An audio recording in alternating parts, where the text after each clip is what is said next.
Welcome to the Good Divorce Show, where we can help you learn how to navigate the journey of divorce with less conflict, less debt, and equip you not to just get divorced, but also learn how to be divorced. Your host, certified divorce coach Erin McNenny, shares her wealth of knowledge, gets advice from other relationship experts, and interviews couples who learn how to have a good divorce, so you can too. Now here's your host, Erin. Hello, this is Erin at the Good Divorce Show. Today we are chatting with two individuals, Erin and Mitch, who are 10 years post-divorce. So happy to have you with us on the show. Welcome. Thank you. We're very happy to be here. Hi, Erin. Thanks for having us. As we were chatting just before we hit the record button, these are simply stories so that we can give our listeners an example of what a healthy, vibrant family can look like post-divorce. Tell us a little bit about the family structure and what was happening in the history that led into the marriage and then led into the divorce. So, Mitch and I both came from divorced families. But when we got together, we sort of had that history, both of us. But we dated for 3 years and then were married for 8.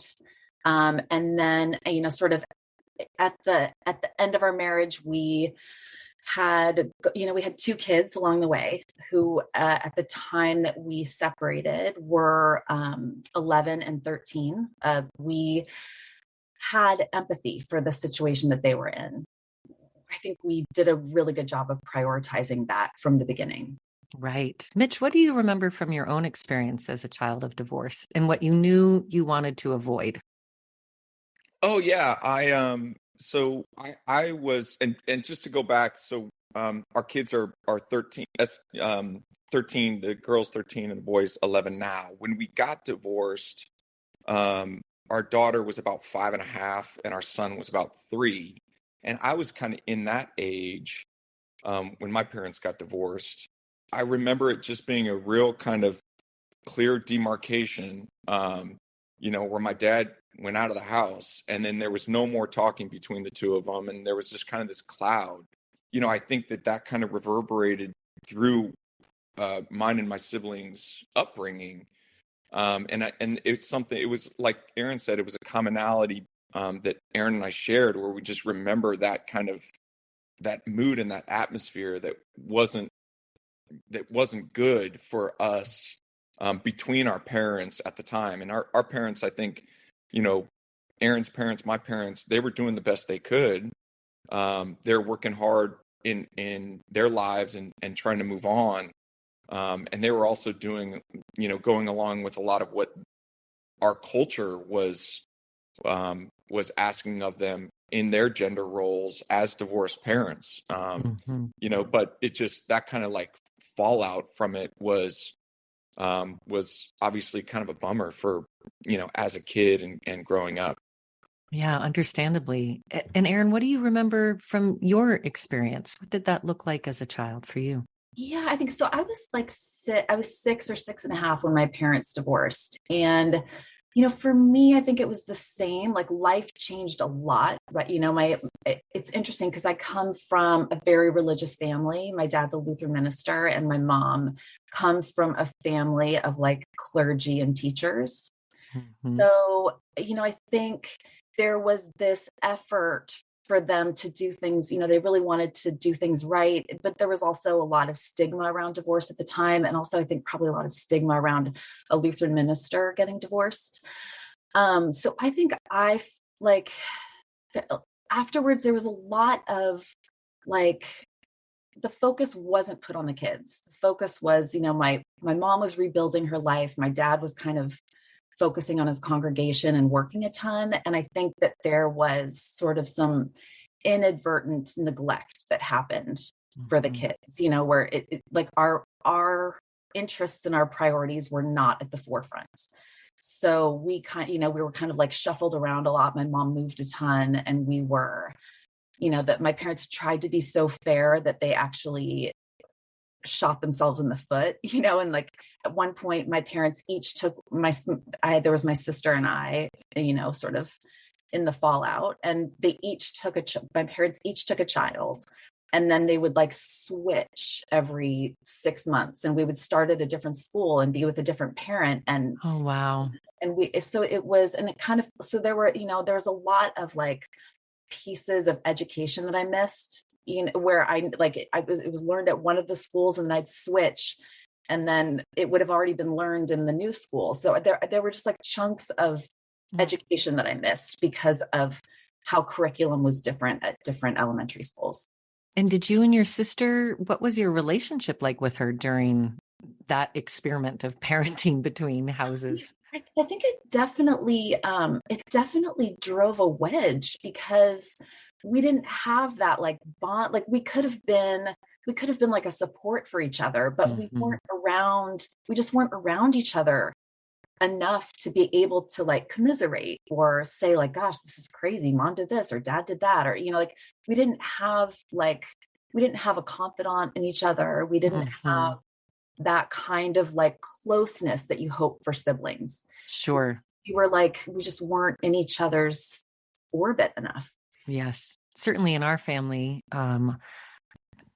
my husband and I identify that our kids are so close, and they're the constant relationship that moves between our homes and our lives. The parents, we almost become the secondary, because we only spend part of our contact time with them, whereas they really have each other. And I always felt what a blessing that they've had each other through this journey. And that relationship is really, really tight. And as they get ready to launch into college, they're having their own heartbreak of not living together anymore, not being together. So as you put all of this experience of your own childhoods, and it's now simmering in the soup pot of your own life, and your marriage starts to get wobbly, I can only imagine that some of that PTSD or concern was starting to bubble up for yourselves. Yeah. And I think, like no one goes into marriage wanting or expecting to divorce. And I think, for me, it just brought up a lot of like, am I failing? Have we done something wrong? How can we get back on track? Is there a different, is there a way out of this that isn't divorce? Is there a way that we can, figure out how to make it work? Sure. And like many couples, you went to counseling. And Mitch, just talk a little bit about that decision and that work, and why you would still say that marital counseling was valuable in this relationship. Yeah, I think that Erin said it also, because we both had a very kind of willful attitude towards, keeping this marriage going. And in many ways that's admirable. In the end, it was misplaced because we were kind of just holding on, like gripping it, right? And part of that was us saying, hey, we need an outsider to help us out. And, I it's funny because we went to marriage counseling, and we worked with a wonderful woman, and it was lovely. And we jumped in and got some communication tools, and we got some clarity. And along the way, I was sharing this with friends, and I remember talking to my coworker, and he had a bit of a cynical eye, and he's like, oh man, marriage counseling never works. Like, look at the stats, man. Like, you're just going to a divorce. Just rip the Band-Aid off. And it's an expensive Band-Aid once you throw a marriage counselor in. It's just a waste of money.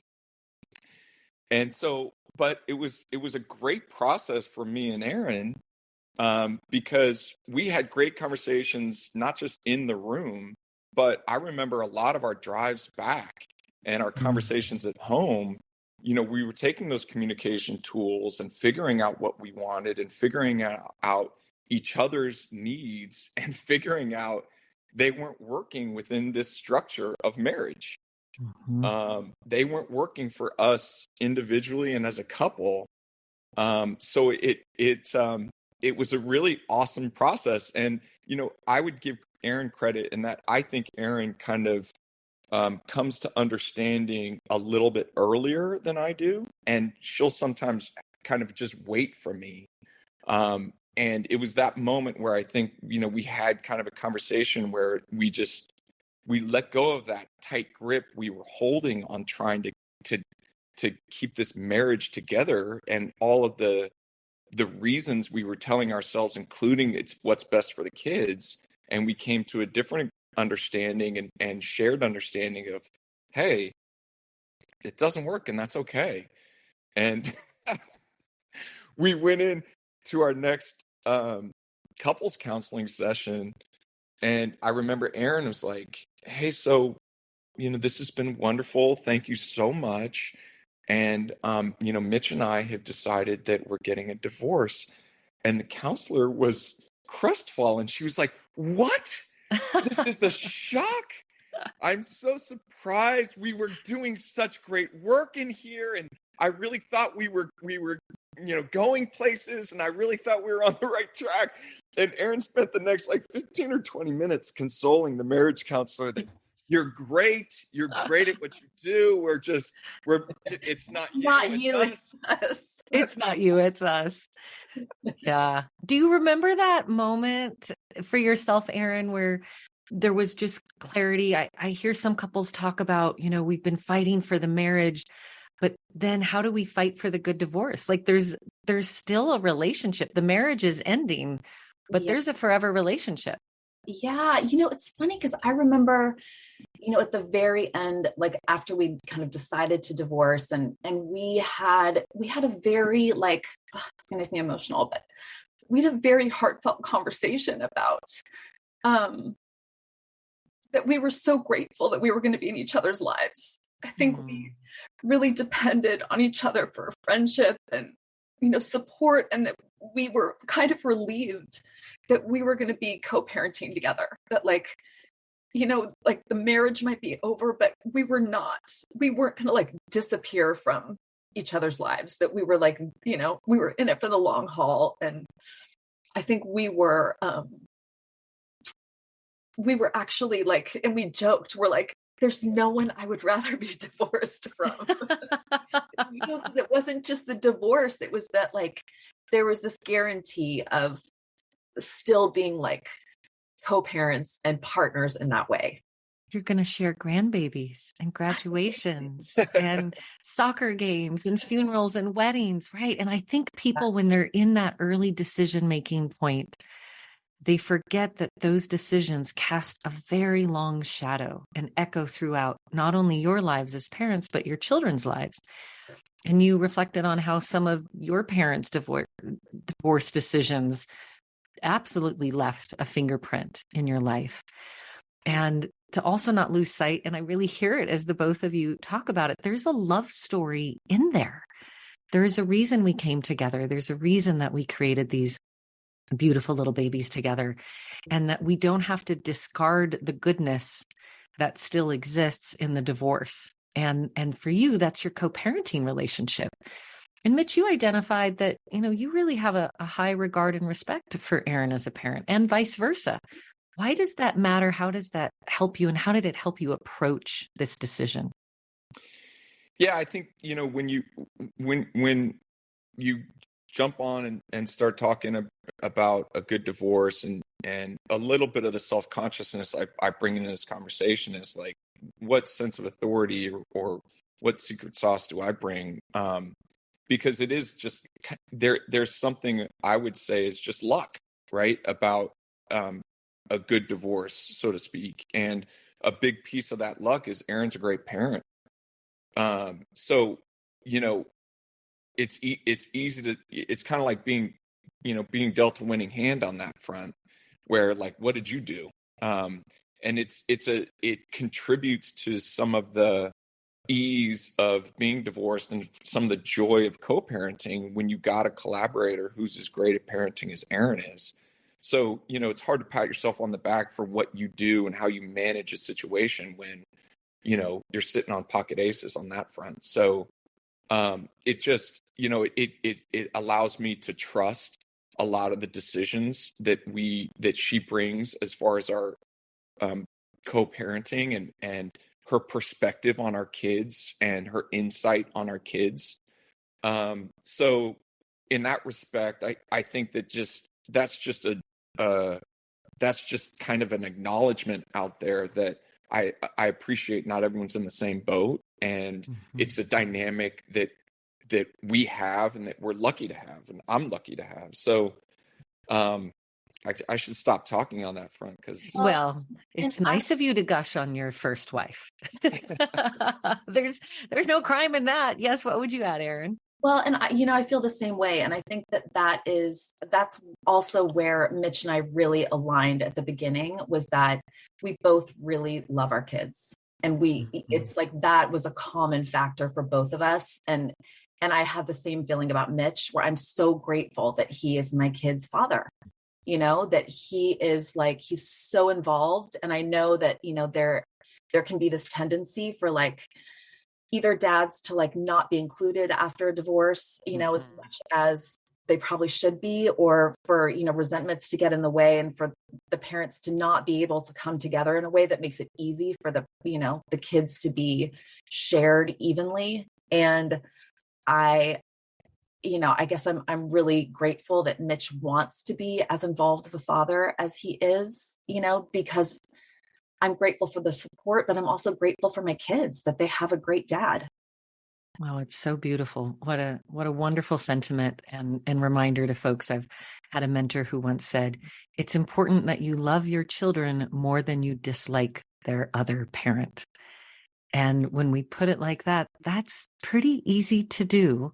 Or I should say, it's simple in theory and maybe not emotionally easy, because even as we talk to both of you as a good divorce, no doubt there's pain and grief and heartache that also came in the journey. And when we come back from our break with Erin and Mitch, we'll hear about the divorce process and how they were able to retain this mutual regard and respect on behalf of their children. Stay tuned.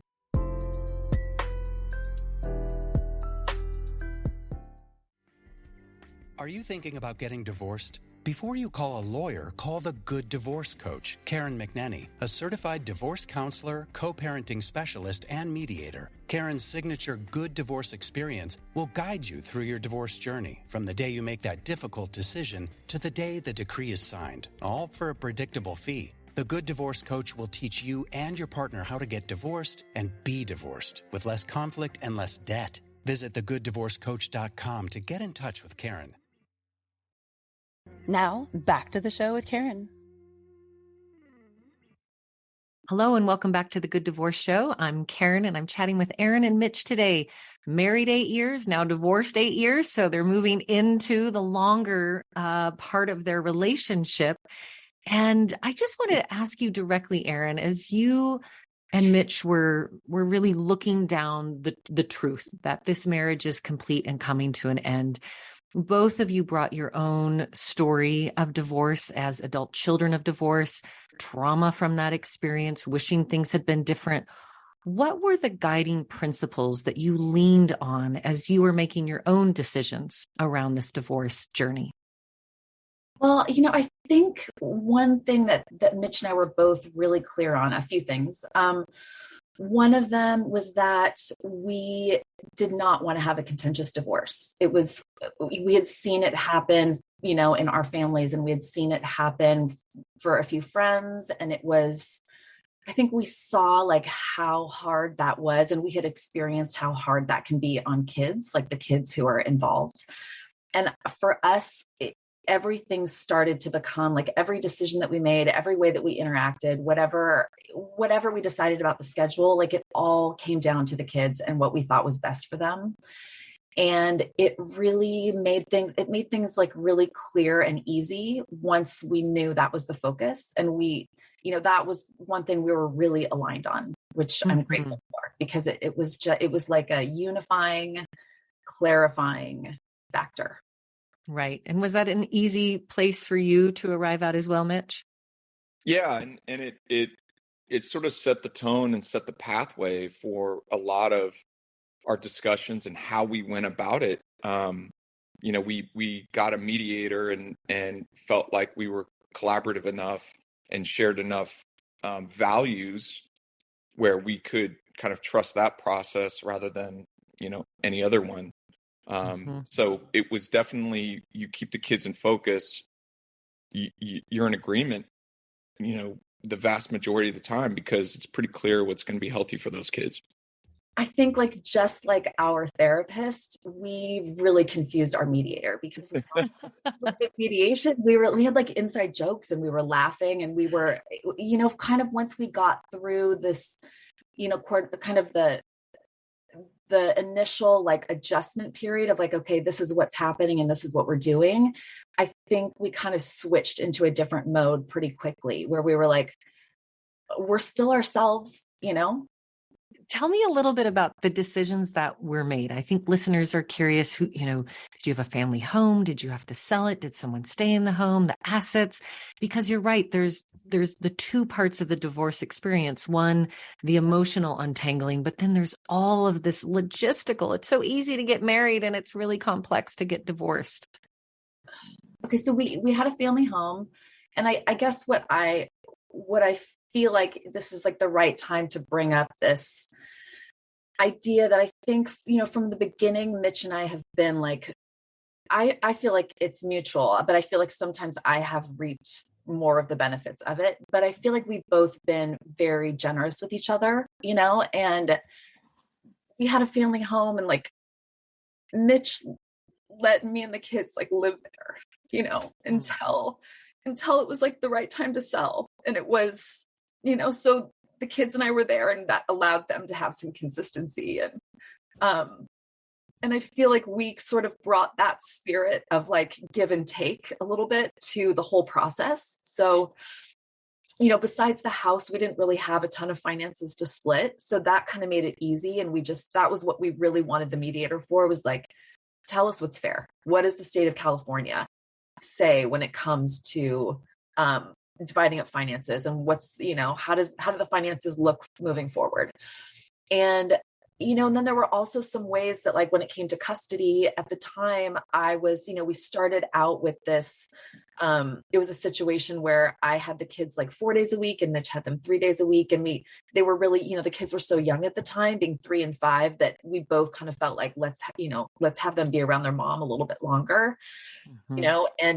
and then when it came to the summer, we kind of flipped the schedule to help everyone's like weekly schedule out. Cause it is a lot to be like, I was the parent who was on during the week, and then I'd have the weekends off, and then he was traveling, and, so he would have kids on the weekends, and he was traveling for work. So we kind of, we started off in a way that made sense for, kind of for everyone's needs. And then as we got a little further in, it was like, Mitch wanted, 50-50 custody. That's what he requested in the, in our divorce agreement. And it was really hard. Like, that's where I felt like, okay, I need to be generous, because it was hard to give up my kids, Yes. not have them every other week. And to feel like, it was really the time when I didn't have them, and them being so little, it was just like heartbreaking. And I was like, what did I do? And, Mitch, what do you remember of that time and wanting to shift the schedule and the perspective of the father?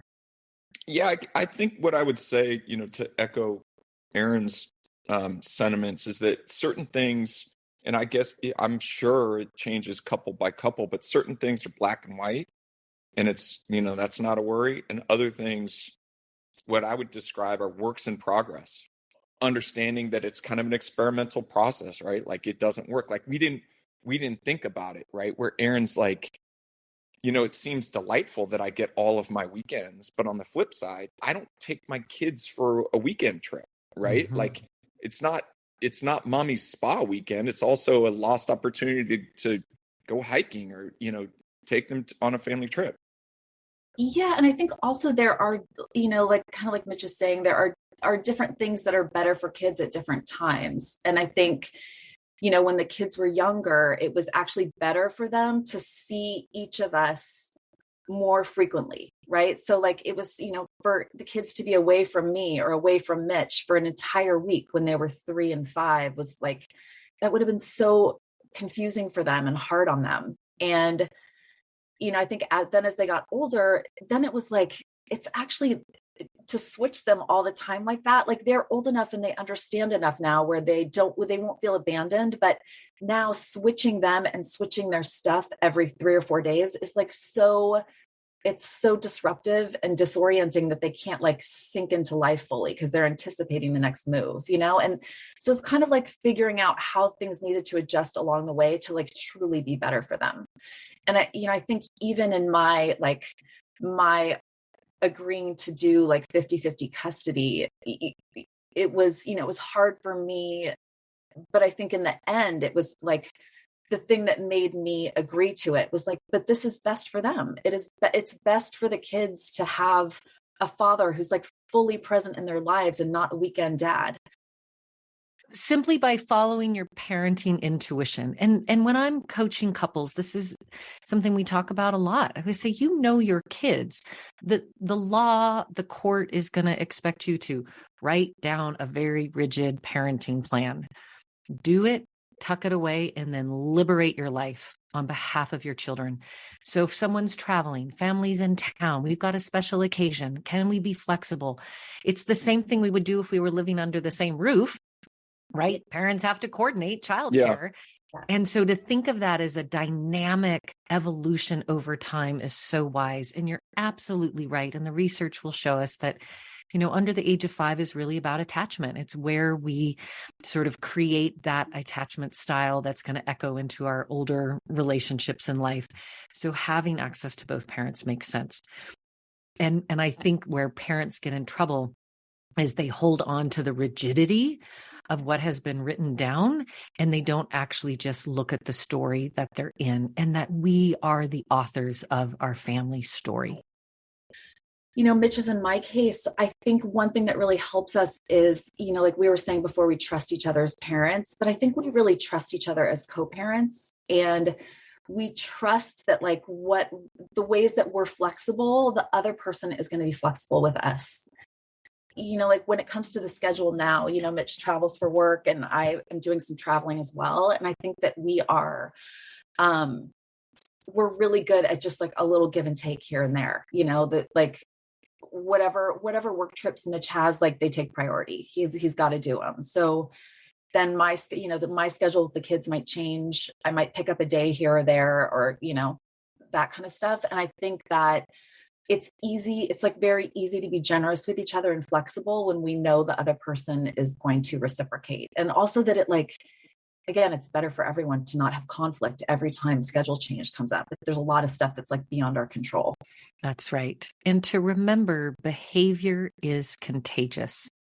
So for those out there listening and thinking, my partner is never flexible, I'm like, well, if you bring it, then they'll start to trust it. And then that can become a reciprocal relationship.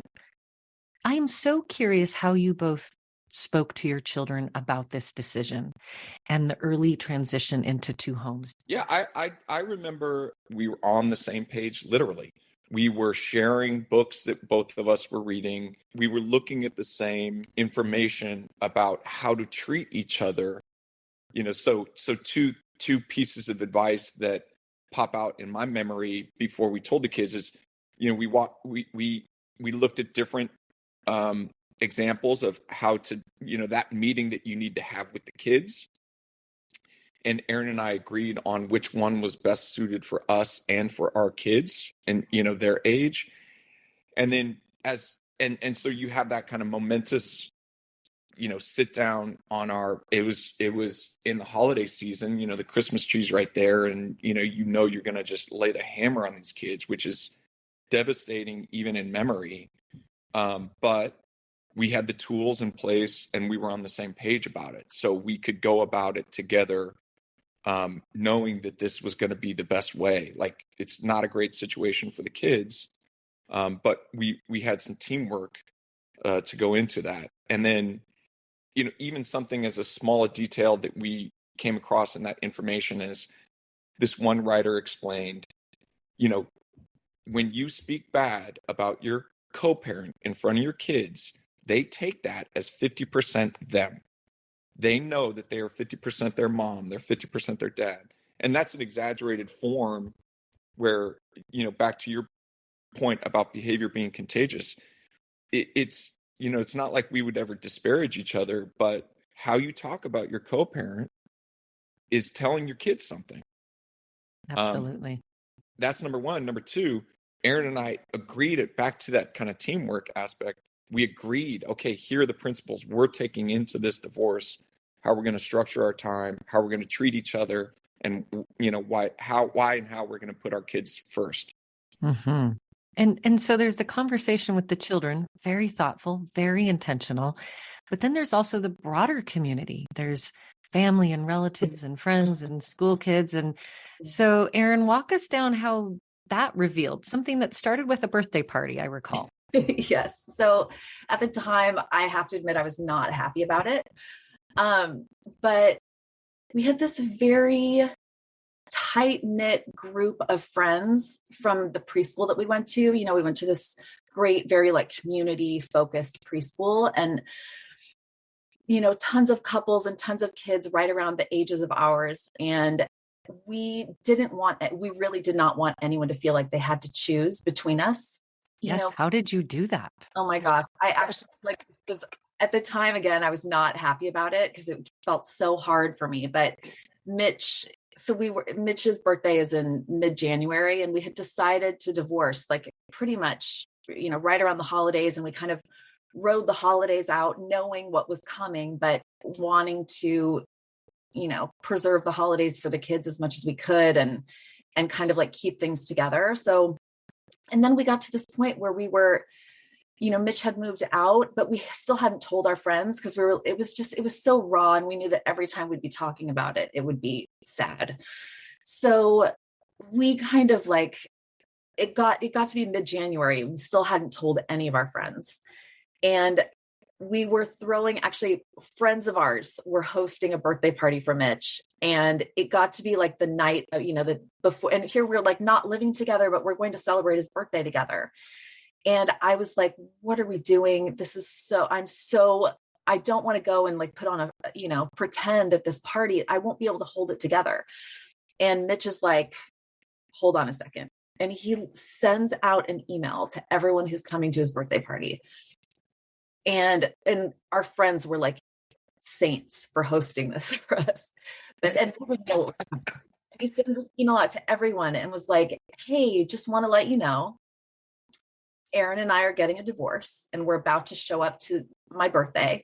And we want everyone to we want you to know, it's okay. We're okay. We're moving forward as a family. And we want, please come to this party because it's not just my birthday party. This is it's more than that. And it was and I was so terrified to walk in there because it was like this huge reveal. Yeah. This very emotional reveal. And it was actually kind of amazing because then we had that conversation one time. We didn't have to have it individually with all these friends and break the news to everyone. It was like everyone knew it at once. If people wanted to talk about it and how surprised they were, they could talk about it then at this party. It was a really amazing and surprisingly great way to deal with it. Thank you, Mitch. Mitch, can you reveal a little bit of what was spinning in your head and the intention behind that email? What clicked and shifted for you around that birthday party? Well, a few things I would say is, one, again, this was about the echo, right? Like Erin and I had the pain. We joke sometimes that, or we did back then, when other people say, hey, we're getting a divorce, we sometimes think, congratulations, because where you should have said, I'm sorry, was 2 years ago when they were in the thick of it and they couldn't figure out a light in the forest, right? Where yes. We had Erin and I had done the emotional processing. And so you're almost going to that party comforting people. Yeah. And there's also this other gap where you're really trying to figure out how to express, no, it's not what you think, because there's such a taboo or there's such a pejorative aspect to divorce that, they're coming to that situation with oftentimes a misunderstanding. So that was one of the aspects of it. And, Erin skips over the part that she was throwing me this party, right? she was doing all the work as far as getting the food and organizing the booze and the, the guest list and all that kind of stuff. And so that was still like, she was still being extremely generous. And you kind of wanted to point that out as the aspect of, hey, this is, like everyone would be in Sad Dad's apartment, with a keg of beer if this were really a problem, right? Like, and I think that's the last aspect that I would point out is like, it takes a village. It takes a village on a good divorce too. Such a beautiful, inspiring story of how to come together as that healthy family. When we come back, Erin and Mitch, pioneers of the good divorce, are going to just talk a little bit about sort of the afterglow in these 8 years since that decision. Stay with us.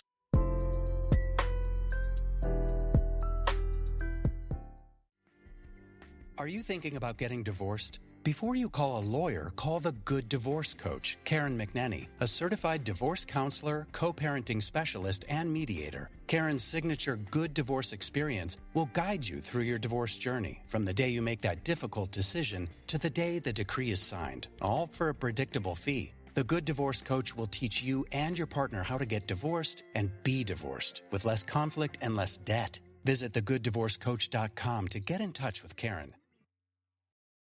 Now, back to the show with Karen.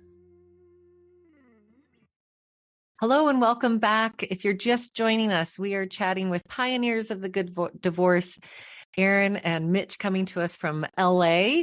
And part of what has been so, honestly, just quite enjoyable in chatting with both of you is this positive regard that you have for each other and this unification around your children. And what I need to remind our listeners and remind myself that unification doesn't always mean agreement, but bringing the tools of the relationship into the post-divorce relationship where there can be healthy discourse.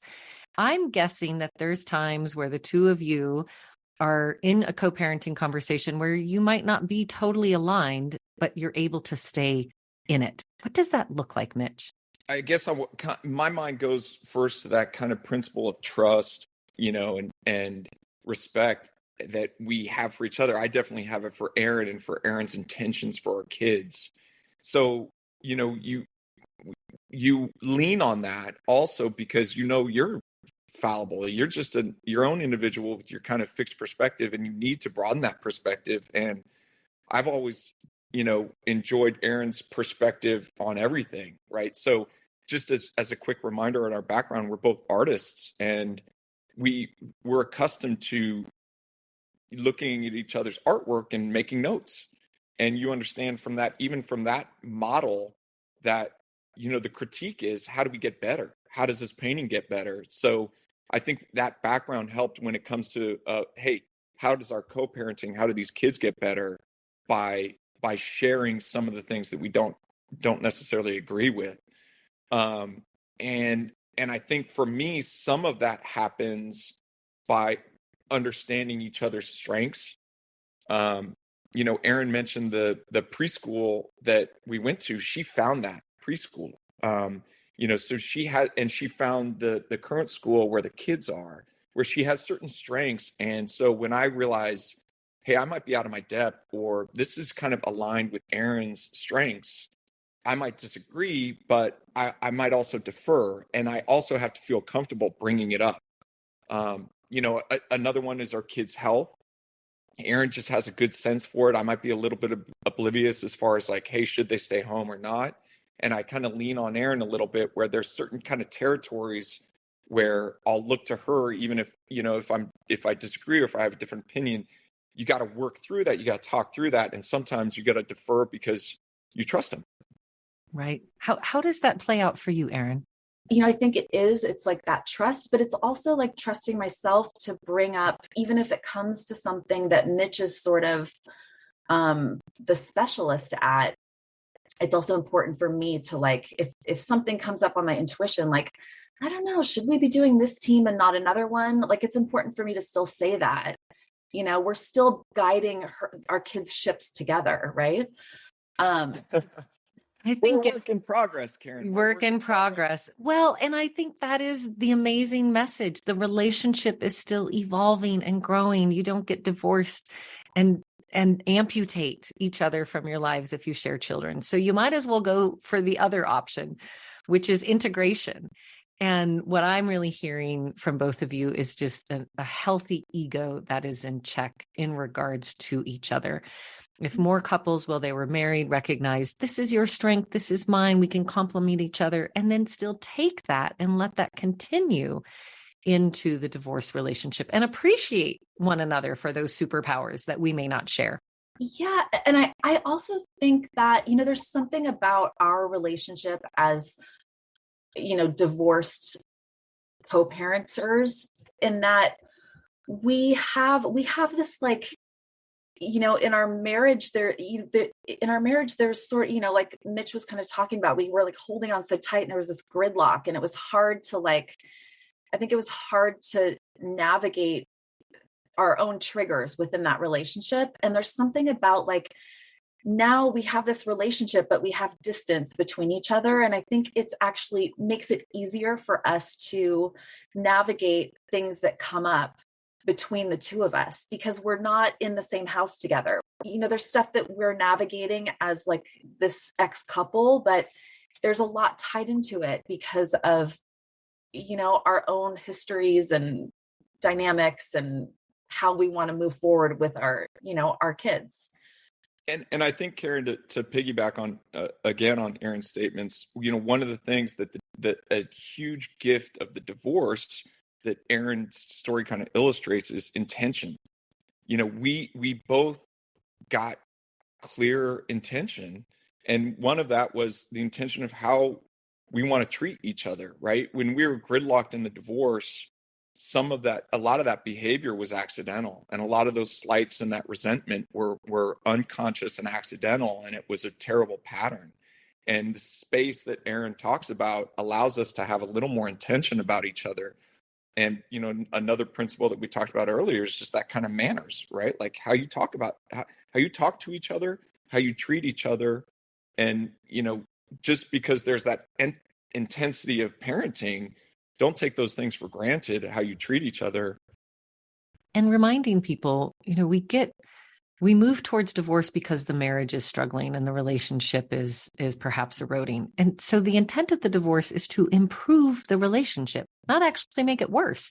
And I think that is the biggest paradigm shift that we're really broadcasting through the Good Divorce Show, is that you can get divorced to improve the relationship and improve your lives of you and your children.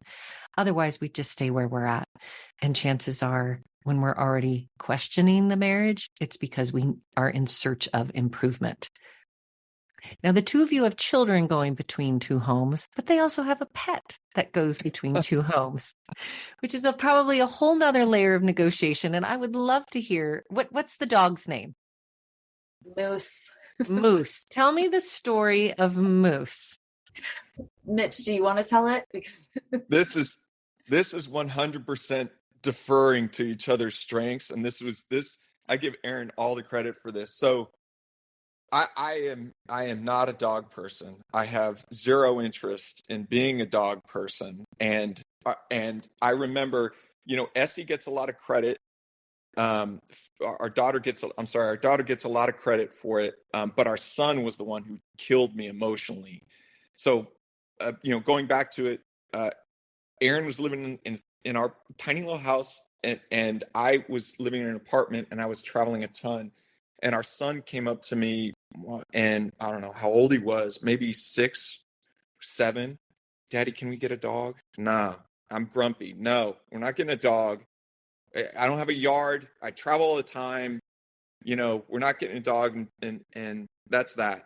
And he's like, oh. I go, what's up, buddy? And he goes, well, I wanted a dog while I was little. And then we go to my hometown, Central Valley, California, on Easter, and I hire my best friend's son to give my daughter some soccer lessons. So they're at a park, they're getting soccer lessons. I get a call from Matthew. Mitch, your daughter found a dog. And it's nobody. She's going all over. She's knocking on doors. She's going up to everybody. It's nobody's dog. Mitch, she wants to bring the dog in the car. And I'm like, I repeat, do not let her bring that dog in the damn car. Next thing you know, he drives up. But you got to know our daughter, she's hard to stop. And then I get on the phone with Erin, and I remember distinctly, I'm in the backyard of my mom's house. I'm like, Erin, we have a problem. This is not good. I don't want these kids getting touched to this little mutt. And Erin is like, hold on a second here. Let's just talk this through. How would it work? And I'm like, oh no. Oh no. She's thinking about it. Erin, pick up the story. So, Sorry, Erin, go ahead. So basically, just to give like a quick bit of backstory, that Essie, our daughter, totally manifested this dog. She since Cole's initial question, they've both been asking about a dog for a very long time. And then her stories became very specific. So what would happen if a puppy walked up to me at a party? What would happen if a puppy walked up to me at a park? Would we be able to keep it? And I was like, I know how you work. I'm not even going to address this question. I refused to even, agree to anything. And I was like, no, we're not getting a dog. And then sure enough, a puppy walked up to her at a park, just like she had predicted. And it was, they post, they look for posted signs. They checked a Facebook page. There's a specific lost dog Facebook page in Mitch's hometown, and it wasn't listed anywhere. And we're like, okay, so I guess we have this dog. Oh, dear. I know, but it's been amazing. I actually call the dog my third baby. And it's just such a sweetheart, and it stays with the kids. So it goes back and forth between Mitch's house and mine, as the kids do. And I think the thing that's really great about it is it supplies this added layer of consistency. Mm-hmm. And then also neither of us ever have to worry about a dog sitter, because it's, if I have the kids, I'm not going to be traveling. And if Mitch has the kids, it's the same. So we're sort of both freed up to not be dog owners. Another benefit of the two household family. And Mitch, has your heart softened to Moose? I told Erin yesterday it was the weirdest thing, because I was nice to Moose and no one was around. Look, the dog is so adorable. It's out of control. He wins over anybody and everybody, non-dog lovers and even dogs who don't like little mutts. So don't tell the kids, but yeah, the dog is great. The dog is great. How long has Moose been in the family? A little over 3 years, I think. Long enough to know he gets to stay. Yeah. Mm-hmm. Yeah. It has been a total delight to hear a story of hope and collaboration, and knowing that the good divorce doesn't mean it's just all easy. There are still all the struggles of co-parenting and being in a relationship with someone. I'm going to ask each of you, if you were to try to synthesize down sort of a bumper sticker statement, a little nugget of wisdom and advice that our listeners could take with them as they forge their own path towards a good divorce. And I always remind people, it's never too late to have a good divorce. So maybe you're down the road and you're listening to Erin and Mitch, that there might be something that you can still apply to your own life. What comes to mind for each of you?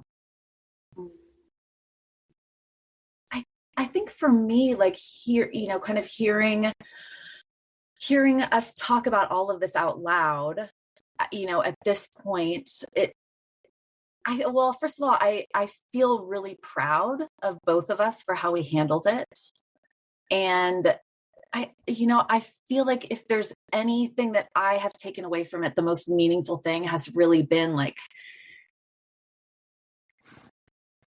it really comes down to, for us, it came down to the kids and really prioritizing them in a way that made our actions very, it just made anything that needed to happen straightforward. Beautiful. How about you, Mitch? I guess I would say that, your family and your joy can look a lot different than what you think it might look like, and it's yours to make. Yes, spoken like a true artist. The story is ours to write. The art is ours to make. And you have and continue to just foster this beautiful family story. Thank you, Erin and Mitch, for opening your home and your heart and sharing the story with listeners. And to all of you tuned in today to the Good Divorce Show, just remember, everything will be okay in the end. And if it's not okay, it's not the end. Thanks for listening. Do you have questions or thoughts about this week's episode? Let us know by following the Good Divorce Coach on Facebook and Instagram at Good Divorce Coach. And leave a comment. And be sure to tune in every Monday at 10 a.m. Pacific or listen anytime wherever you get your podcasts.